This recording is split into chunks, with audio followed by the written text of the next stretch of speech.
এবার বাবার কাছে যেয়ে বললো, বাবা এমন এক ছেলের সন্ধান পাইছি, ছেলেটা খুব ভালো, আমাদের চেহারার দিকে তাকায় না, মাটির দিকে তাকিয়ে কথা বলে। আজকে এই লোক না থাকলে আমরা আমাদের উটগুলোকে পানি খাওয়াতে পারতাম না। আর ভিনদেশী লোক, আমরা চিনিও না, আমাদের তো রাখাল লাগবে, আমাদের দেখভাল করার জন্য তো একজন সুপারভাইজার দরকার, এই ছেলেকে আপনি কাজে রেখে দেন।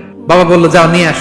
মেয়ে দুজন যেয়ে বললো, আব্বার কাছে চলেন, আব্বা আপনার কথা বলবে, আপনার সাথে আলাপ করবে। মুসা আলাইহিস সালাম বললেন, ঠিক আছে, তোমরা পেছনে পেছনে যাও, আমি তোমাদের আগে আগে যাই। তোমরা আমাকে বলবা যে ডানে না বায়ে না সামনে। কি চরিত্র ছিল যাদের, যাতে করে তাদের দিকে তাকানো না লাগে, মুসা আলাইহিস সালামের নজর যেন তাদের দিকে না পড়ে। মুসা আলাইহিস সালাম বললেন, আমি আগে যাই, তোমরা পিছন থেকে বলো ডানে না বায়ে, কোন গলি, কোথায় যাব।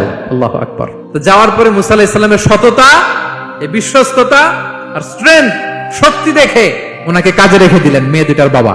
আর বললেন, এত বছর কাজ করবা, পারিশ্রমিক হচ্ছে কাজ যখন শেষ আমার এক মেয়েরে তোমার কাছে বিয়ে দিয়ে দিব।